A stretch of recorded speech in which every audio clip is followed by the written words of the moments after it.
오늘부터 예레미야서 26장부터 보도록 하겠습니다. 26장 1절로 15절까지 같이 읽습니다. 시작.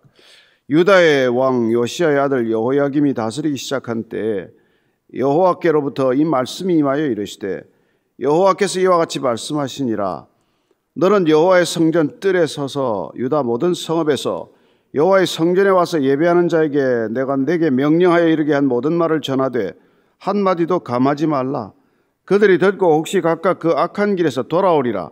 그리하면 내가 그들의 악행으로 말미암아 그들에게 재앙을 내리려 하던 뜻을 돌이키리라. 너는 그들에게 이와 같이 이르라. 여호와의 말씀에 너희가 나를 순종하지 아니하며 내가 너희 앞에 둔 내 율법을 행하지 아니하며 내가 너희에게 나의 종 선지자들을 꾸준히 보내 그들의 말을 순종하라고 하였으나 너희는 순종하지 아니하였느니라. 내가 이 성전을 실로같이 되게 하고 이 성을 세계 모든 민족의 저주거리가 되게 하리라 하셨느니라. 예레미야가 여호와의 성전에서 이 말을 하매 제사장들과 선지자들과 모든 백성이 듣더라. 예레미야가 여호와께서 명령하신 말씀을 모든 백성에게 친히 전하기를 마치매 제사장들과 선지자들과 모든 백성이 그를 붙잡고 이르되 내가 반드시 죽어야 하리라. 어찌하여 내가 여호와의 이름을 의지하고 예언하여 이르기를 이 성전이 실로같이 되겠고 이 성이 황폐하여 주민이 없으리라 하느냐 하며 그 모든 백성이 여호와의 성전에서 예레미야를 향하여 모여드니라. 유다의 고관들이 이 말을 듣고 왕궁에서 여호와의 성전으로 올라가 여호와의 성전 새 대문의 입구에 앉으매 제사장들과 선지자들이 고관들과 모든 백성에게 말하여 이르되 이 사람은 죽는 것이 합당하니 너희 귀로 들음같이 이 성에 관하여 예언하였습니다. 예레미야가 모든 고관과 백성에게 말하여 이르되 여호와께서 나를 보내사 너희가 들은 바 모든 말로 이 성전과 이 성을 향하여 예언하게 하셨느니라. 그런즉 너희는 너희 길과 행위를 고치고 너희 하나님 여호와의 목소리를 청종하라. 그리하면 여호와께서 너희에게 선언하신 재앙에 대하여 뜻을 돌이키시리라. 보라, 나는 너희 손에 있으니 너희 의견에 좋은 대로 옳은 대로 하려니와 너희는 분명히 알아라. 너희가 나를 죽이면 반드시 무죄한 피를 너희 몸과 이 성과 이 성 주민에게 돌리는 것이니라. 이는 여호와께서 진실로 나를 보내사 이 모든 말을 너희 귀에 말하게 하셨습니다. 아멘. 예언자, 선지자들은 나라가 어려울 때, 위기 때 하나님께서 더 많이 보내십니다. 하나님께서 정말 더 이상 패역한 백성들을 두고 볼 수 없을 때 그 백성들을 옳은 길로 돌이키기 위하여 예언자를 보내시는 것이죠. 따라서 예언자는 당연히 백성들의 귀에 듣기 불편한 얘기를 할 수밖에 없는 것이죠. 그들의 메시지는 일관되게 하나님께로 돌이키라, 하나님께로 돌아오라는 것입니다. 그 길로 가면 안 된다는 거예요. 그 얘기가 누가 듣기를 좋아하겠습니까? 어느 귀에 그 귀가 편하게 그걸 듣겠습니까? 예레미야는 정말 나라가 점점 급속히 쇠망의 길로, 쇠락의 길로 갈 때 부름을 받았습니다. 요시야 왕의 개혁, 종교개혁이 그야말로 나라를 다시 부흥케 하나, 중흥하게 하나 하는 그런 기대감에 부풀었을 때 요시야 왕은 갈그미스 전투에서 죽고 말아요. 그리고는 다시 또 타락과 부패의 길로 접어드는 것이죠. 이 예레미야는 그때 하나님의 세우심, 부르심을 받습니다. 예레미야라는 이름 자체가 여호와께서 세우시다라는 뜻이죠. 그는 예루살렘의 북쪽 한 3km 지점되는 아나돗에서 아버지 제사장 힐기야의 아들로 태어났습니다. 나이 30에 생애를 시작을 하죠. 그의 예언사역은 무려 40년 가까이 계속됩니다. 40년 동안 그는 줄곧 동일한 메시지를 전하게 됩니다. 누가 들었을까요? 아무도 듣지 않았습니다. 그는 하나님께서 결혼하지 말라고 했어요. 그는 독신으로 나이 70이 넘을 때까지 아내 없이 자녀 없이 나라와 민족에 대한 눈물로 이 예언을 전했던 것이죠. 그는 평생 흘린 그 눈물 때문에 눈물의 예언자라는 그런 별명을 듣게 되지 않습니까? 그는 어떻게 부름을 받았을까요? 그는 정말 우리 예레미야서 1장을 보면은 이렇게 부름을 받습니다. 여호와의 말씀이 내게 임하니라 이르시되 내가 너를 모태에 짓기 전에 너를 알았고 내가 배에서 나오기 전에 너를 성별하였고 너를 여러 나라의 선지자로 세웠노라. 예레미야 하나님께서 세우셨다는 거예요. 근데 언제부터요? 모태에 짓기 전부터 그를 정하셨다고 말씀하십니다. 예레미야가 나는 아이라서 말할 줄 알지 못한다라고 하나님께 하소연합니다. 주님께서는 내가 내 말을 내 입에 두었다라고 말합니다. 이사야가 솥을 하나님께서 입에 대었듯 하나님께서 또한 예레미야에게 그 입을 정결하게 하시면서 입에 손을 대시면서 내 말을 내 입에 두었기 때문에 너는 염려하지 말라. 내가 말한 대로 내가 내 입에 주는 말대로 그 말을 전하기만 하라는 거예요. 어떻게 보면 얼마나 쉽습니까? 하나님께서 무슨 내 생각을 전하라는 게 아니라 내가 고민해보고 그 말을 그렇게 고심한 끝에 무슨 글을 써서 읽으라는 것도 아니고 하나님께서 하시는 말씀을 그대로 전하라고 하는 것이죠. 근데 그게 그렇게 쉽지 않습니다. 오늘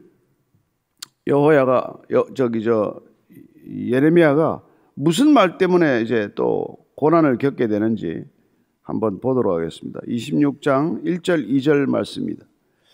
유다의 왕 요시야의 아들 여호야김이 다스리기 시작한 때 여호와께로부터 이 말씀이 임하여 이르시되 여호와께서 이와 같이 말씀하시니라. 너는 여호와의 성전 뜰에 서서 유다 모든 성읍에서 여호와의 성전에 와서 예배하는 자에게 내가 네게 명령하여 이르게 한 모든 말을 전하되 한마디도 감하지 말라. 우선 예레미야에게 성전 뜰에서 말씀을 선포하라고 말합니다. 성전은 이스라엘 백성들이 예배하는 곳이죠. 많은 백성들이 모입니다. 누구나 성전 뜰에 나올 수 있습니다. 유대 백성이라면 나올 수 있지만 그들에게 하나님께서는 내가 네게 전하라고 하는 말을 가감없이 전하라고 말합니다. 한마디도 감하지 말라. 있는 그대로 전하라고 하는 것이죠. 그렇습니다. 우리가 말하는 예언자란 꼭 우리 개인사의 미래를 말하는 것이 아니라 하나님께서 구원을 위해서 이루어 가시고자 하는 경륜에 관한 얘기를 그대로 있는 그대로 사실대로 전하라고 하는 것이죠. 에스겔은 하나님께서 그에게 부르심을 허락하시면서 파수꾼으로 그를 부르시면서 이렇게 말씀하십니다. 에스겔서 3장 17절 이하를 읽어드리겠습니다. 인자야, 내가 너를 이스라엘 족속의 파수꾼으로 세웠으니 너는 내 입의 말을 듣고 나를 대신하여 그들을 깨우치라. 가령 내가 악인에게 말하기를 너는 꼭 죽으리라 할 때 내가 깨우치지 아니하거나 말로 악인에게 일러서 그의 악한 길을 떠나 생명을 구원하게 하지 아니하면 그 악인은 그의 죄악 중에서 죽으려니와 내가 그의 피값을 내 손에서 찾을 것이고 내가 악인을 깨우치되 그가 그의 악한 마음과 악한 행위에서 돌이키지 아니하면 그는 그의 죄악 중에서 죽으려니와 너는 내 생명을 보존하리라.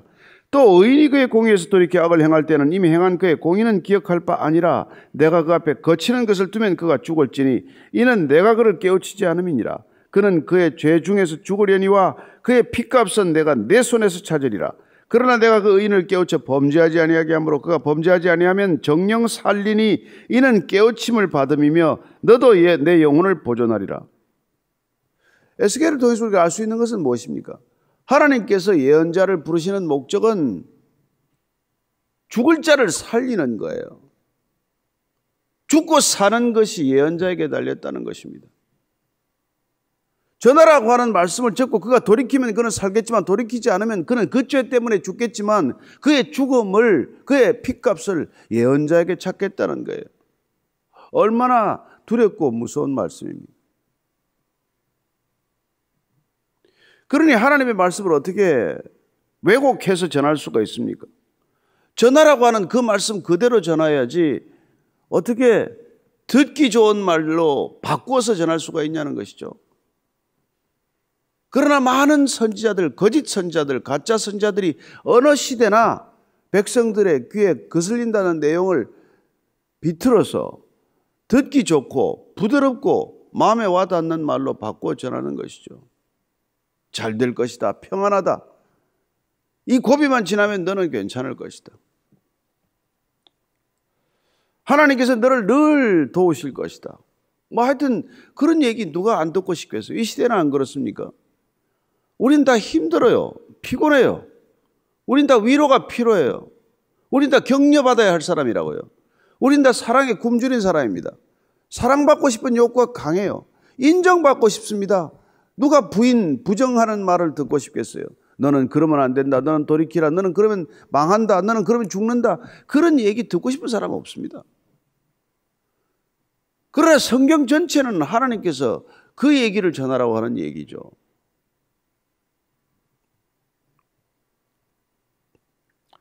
여러분, 아담이 하와에게 너 그러면 죽는다는 얘기 안 전해서 다 죽게 된 것 아닙니까? 가장 먼저 전해야 할 말이 뭐예요? 부부간에도 선악과를 먹으면 죽는다. 정령 죽는다. 하나님께서 그렇게 말씀하셨다. 딴 일은 다 해도 좋지만 그건 안 된다. 그것부터 전해야 되는 거 아닙니까? 귀한 자식을 낳았어요. 그 자녀에게 뭘 가르쳐야 됩니까? 무엇부터 가르쳐야 돼요? 가나다라입니까? 1, 2, 3, 4입니까? ABC입니까? 저는 우리가 정말 이 세상 속에 살아가면서 세상이 가르치고자 하는 것, 타락한 세상, 악한 세상이 인간에게 심어주고자 하는 메시지를 그냥 겁없이, 오늘날 어떻습니까? 겁없이 그렇게 SNS라는 걸 통해서, 미디어라는 걸 통해서 무슨 진실이 있습니까? 미디어에.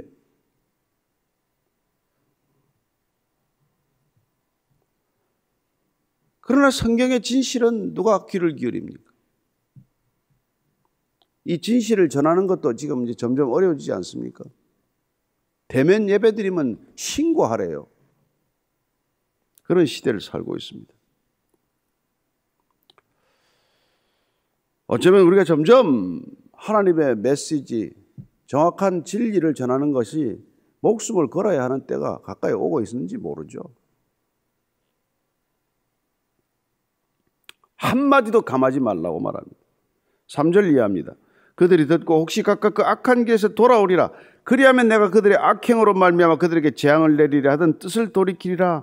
너는 그들에게 이와 같이 이르라. 여호와의 말씀에 내가 나를 순종하지 아니하면 내가 너희 앞에 둔 내 율법을 행하지 아니하며 내가 너희에게 나의 종 선지자들을 꾸준히 보내 그들의 말을 순종하라고 하였으나 너희는 순종하지 아니했느니라. 뭐 어려운 말씀 전하라는 게 아니에요. 너희는 순종하지 아니하였느니라예요. 너희는 내가 너희들 앞에 둔 내 율법을 행하지 않았다. 너희가 나를 순종하지 않았다. 나를 청종하지 않았다. 그 얘기 아닙니까? 앞에 예레미야서 2장에 보면은 너희가 내 앞에서 두 가지 악을 행하였나니 생수의 근원 대신 나를 버린 것과 터져서 가두지 못할 웅덩이를 판 것이라 아닙니까? 그 웅덩이를 의지한 것 아닙니까? 수많은 웅덩이를 팠어요. 터진 웅덩이입니다. 물을 가두지 못할 웅덩이예요. 생수를 버리고 어쩌면 마셔서는 안 될 물을 가두겠다고 웅덩이를 판 것이죠. 그래야 므낫세 왕, 요시야 왕 앞에 므낫세 왕, 아몬 왕 때 말할 수 없는 악행을 저질렀습니다. 성전을 완전히 만신전으로 만들어버렸고 온 국민이 우상으로 달려가도록 만든 것이죠. 오늘날은 어떻습니까?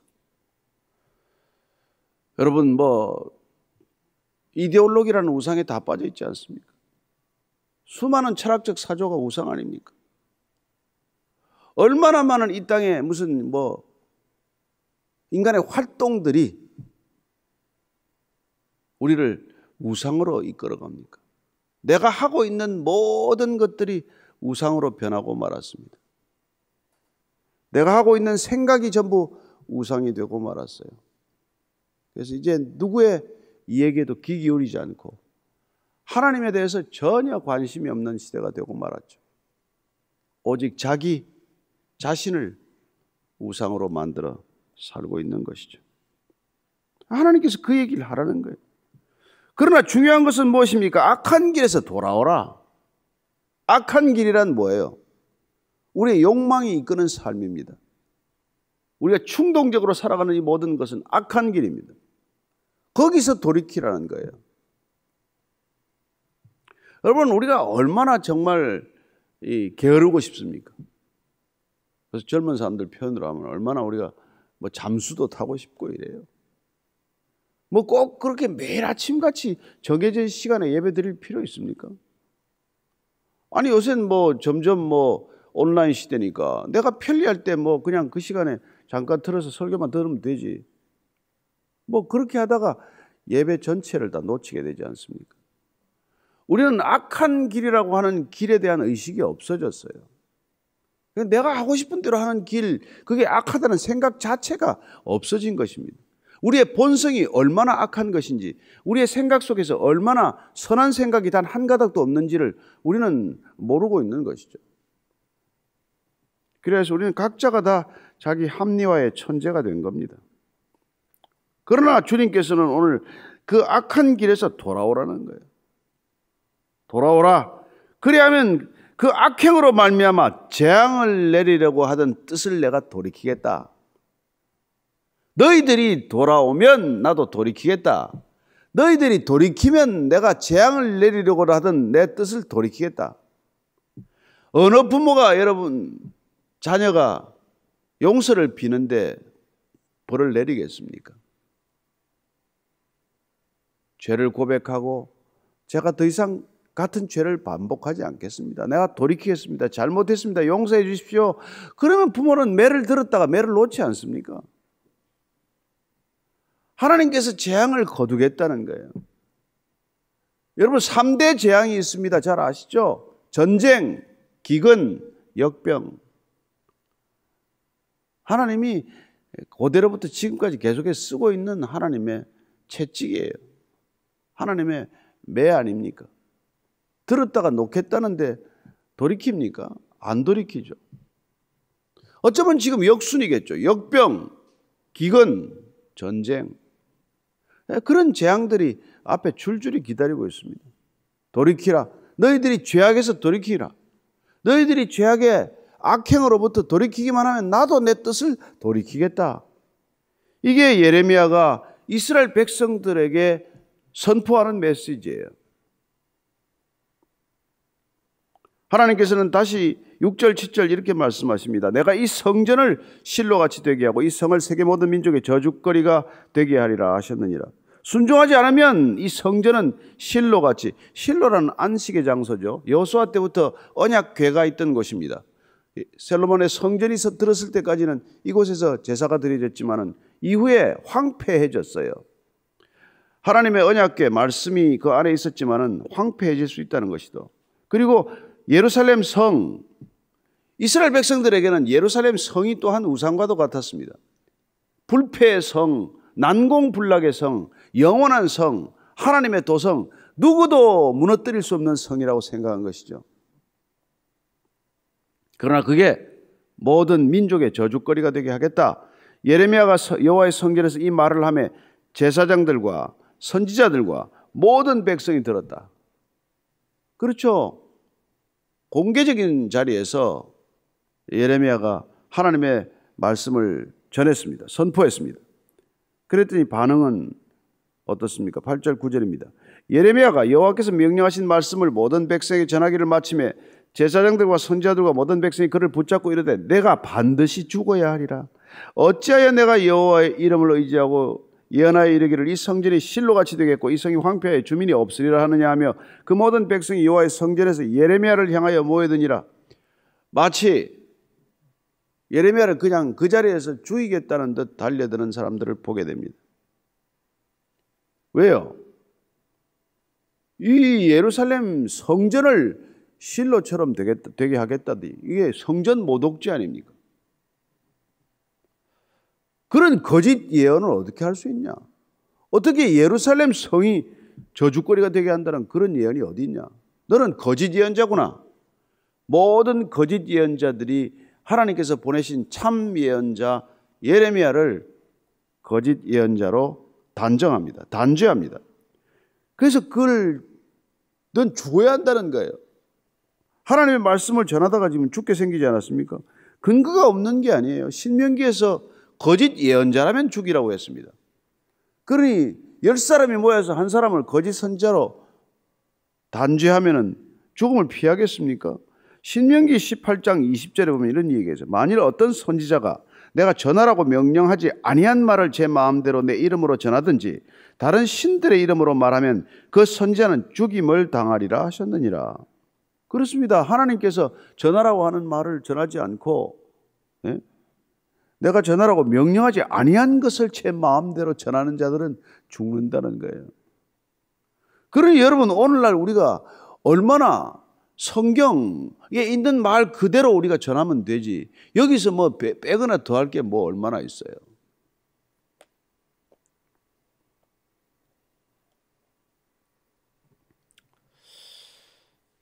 이들이 가지고 있는 흔들리지 않는 믿음이 있어요. 성전은 무너지지 않는다. 예루살렘 성은 절대로 이방인들에게 침공당하지 않는다. 그 생각을 굳게 붙은 것이죠. 그러나 하나님께서는 이 성전이 실로처럼 황폐해지고 흔적도 없을 수 있다는 것입니다. 예수님 모습이 생각나지 않습니까? 헤롯 성전, 그 중수된 엄청난 헤롯 성전을 바라보며 감탄하는, 경탄하는 제자들을 향해서 우셨습니다. 예루살렘 성을 보고 우셨고 예루살렘 성전은 돌 위에 돌 하나 남기지 않고 무너질 것이라고 말씀하십니다. 10절 11절입니다. 유다의 고관들이 이 말을 듣고 왕궁에서 여호와의 성전으로 올라가 여호와의 성전 새 대문의 입구에 앉으매 제사장들과 선지자들이 고관들과 모든 백성에게 말하여 이르되 이 사람은 죽는 것이 합당하니 너희 귀로 들음 같이 이 성에 관하여 예언하였습니다. 자, 재판정이 열렸습니다. 예레미야가 고소를 당한 것이죠. 그랬더니 너희들 이 예언을 들었느냐? 예레미야 예언을 들었느냐? 이 사람은 죽는 것이 마땅하다. 무슨 뭐 재판이 있겠습니까? 신문이 뭐 있겠습니까? 12절 13절입니다. 예레미야가 모든 고관과 백성에게 말하여 이르되 여호와께서 나를 보내사 너희가 들은 바 모든 말로 이 성전과 이 성을 향하여 예언하게 하셨느니라. 그런즉 너희는 너희 길과 행위를 고치고 너희 하나님 여호와의 목소리를 청종하라. 그리하면 여호와께서 너희에게 선언하신 재앙에 대해 뜻을 돌이키시리라. 한 번 더 반복합니다. 하나님께서 말씀하신 대로 너희들이 악한 길에서 돌이키면 하나님께서 재앙을 돌이키리라고 말씀하셨다. 그리고 14절 15절입니다. 보라, 나는 너희 손에 있으니 너희 의견에 좋은 대로 옳은 대로 하려니와 너희는 분명히 알아라. 너희가 나를 죽이면 반드시 무지한 피를 너희 몸과 이 성과 이 성 주민에게 돌리는 것이니라. 이는 여호와께서 진실로 나를 보내서 이 모든 말을 너희 귀에 말하게 하셨습니다. 오늘 이 말씀, 여호와의 말씀을 전하는 예레미야의 단호한 흔들림이 없는 이 말을 보면 어떤 생각이 들까요? 하나님의 말씀을 전하는 것은 목숨을 거는 일이라는 것이죠. 하나님의 말씀을 전하는 것은 가감 없이 전하는 일은 첫째, 고관들과 심지어 제사장들과 온 백성들에게 환영받지 못한다는 것입니다. 사람들에게 인정받지 못한다는 거예요. 하나님께서 친히 그의 입술을 만지시고 그 말을 입에 넣어주고 그 말을 있는 그대로 전하라고 했더니 위정자들과 그 나라의 정치인들과 그 나라의 심지어 제사장들과 그 나라의 모든 백성들이 누구도 좋아하지 않았다는 것입니다. 오늘날은 다를까요? 하나님의 얘기를 하면 그냥 귀가 솔깃하고 듣기가 달콤할까요? 내가 너를 사랑한다. 너는 내 손에 새긴 나의 아들이다. 내가 내 죄를 바다에 빠진 바늘처럼 찾지 않으리라. 그런 말씀이 있어요. 그러나 그런 말씀만 전하게 되면 하나님께서 전하라고 하시는 하나님의 깊은 뜻, 속뜻을 반도 전하지 못한 것이죠. 오늘 하나님께서는 우리 모두에게 다시 한번 돌이키라고 말씀하시는 것이죠. 베드로가 그렇게 하나님의 말씀을 전하는 자가 되었을 때 그는 이렇게 말합니다. 베드로 후서 1장 2절 21절을 보면 예언은 언제든지 사람의 뜻으로 낸 것이 아니요 오직 성령의 감동하심을 받은 사람들이 하나님께 받아 말한 것임이라. 성령의 감동하심으로 하나님께서 받아서 말하는 것이어야 한다는 것이죠. 사람의 뜻이어서는 안 된다는 것입니다. 이 성경은, 모든 성경은 하나님의 감동으로, 성령의 감동으로만 씌어진 책입니다. 여기서 벗어나서는 안 된다는 것이죠. 오직 이 있는 말씀 그대로 전하는 것 이외는 하나님의 말씀이 아니라 자기의 생각을 보탰거나 하나님의 말씀을 감한 것이 되지 않습니까? 오늘날 다시 한번 우리가 정말 이 예레미야의 말씀을 다시 읽기 시작하면서 우리는 하나님께서 이 시대를 향하여서도 동일하게 돌아오라, 너희들의 악행에서부터, 죄악된 길로부터 돌이키라고 말씀하고 계십니다. 우리가 돌이키기만 하면 하나님께서 역병, 기근, 전쟁과 같은 재앙의 뜻으로부터 하나님도 돌이키겠다고 약속하십니다. 우리는 하나님께서 이 모든 재앙을 멈춰달라고만 기도합니다. 그러나 하나님께서는 먼저 내 길에서 돌이키라고 말씀하셨습니다. 이 순서는 바뀌지 않습니다. 우리가 돌이킨다는 것, 죽기보다 어려웠고 힘든 일이지만 이 길에서 돌이키지 않으면 하나님도 결국은 뜻을 돌이키지 않으실 것입니다.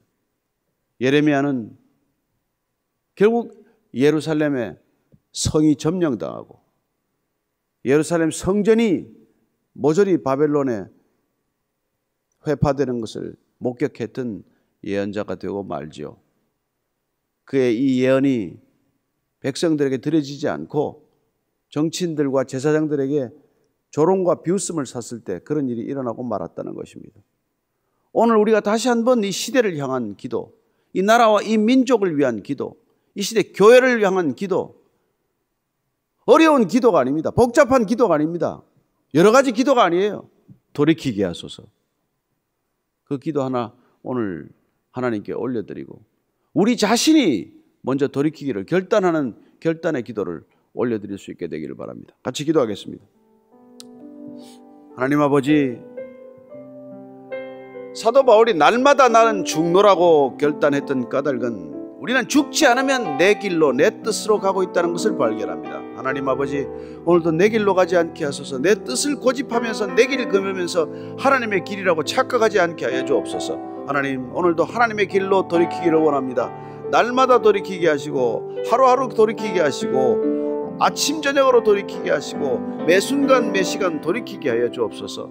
하나님, 하나님을 향한 나의 관심과 하나님을 향한 나의 열심과 하나님을 향한 나의 사랑이 변질되었음을 주님 잘 아십니다. 우리는 까마득히 모르지만 하나님께서는 불꽃 같은 눈으로 우리를 바라보고 계십니다. 우리의 중심을 속속들이 보고 계십니다. 하나님, 이 시대 그리스도인들이 어디를 향해 가고 있는지, 어떤 데 관심을 기울이고 있는지, 어떤 거짓말을 입에서 거침없이 쏟아내는지 주님 잘 아십니다. 하나님, 다시 한번 우리를 정결케 하시고 우리가 먼저 돌이키게 해서 주의 길로 가지 않으면서 주의 길을 어떻게 전할 수 있습니까? 하나님, 먼저 우리가 주의 길로 돌이켜 주의 길 걷게 하시고 아침마다 주의 길로 걷기를 결단하게 하시고 새벽마다 결단을 가지고 하루를 살게 하시고 이 믿음, 이 결단으로 주님 오늘도 세상을 향하여 돌이키라고 선포할 수 있는 믿음의 메신저들 되게 하여 주옵소서. 그리 가서는 안 됩니다. 하나님, 결국 귀에 거슬리는 얘기, 하나님 순종하기 어려운 얘기지만은 부담스러운 얘기지만 전하고 싶지 않은 얘기지만 전할 수밖에 없는 이 메시지를 주님 오늘도 전할 수 있는 담대한 입술 되게 하여 주옵소서. 그 길로 가서는 죽음의 길입니다. 절벽입니다. 끝입니다. 돌이키소서. 지금이라도 돌이키면 늦지 않았습니다. 돌이키면 하나님 또 뜻을 돌이키실 것이라고 약속하셨습니다. 전할 수 있는 복음의 사다절 되게 하여 주옵소서. 하나님 아버지, 오늘도 예레미야를 통하여 저희들에게 주신 말씀, 너희들이 그 악한 길에서 돌이키면 나도 뜻을 돌이키리라고 하신 말씀 기억하게 해 주옵소서.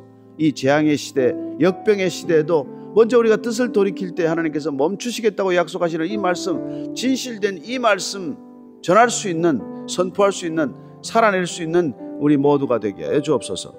이제는 십자가에서 우리를 돌이키기 위하여 끝까지 생명을 쏟아부으신 우리 구주 예수 그리스도의 은혜와 돌이키면 곧 하나님께서 맞아주시는 아버지의 사랑과 날마다 내 걸음을 걸으며 하나님의 걸음 걷는다고 착각하지 않도록 우리를 날마다 깨우시는 성령님의 길은 무엇이며 오늘 말씀 따라 다시 한번 주의 길로 돌이키기로 결정한 이 자리에 고개 숙인 모든 주의 백성들 위해 지금부터 영원까지 함께 하시기를 간절히 축원하옵나이다. 아멘.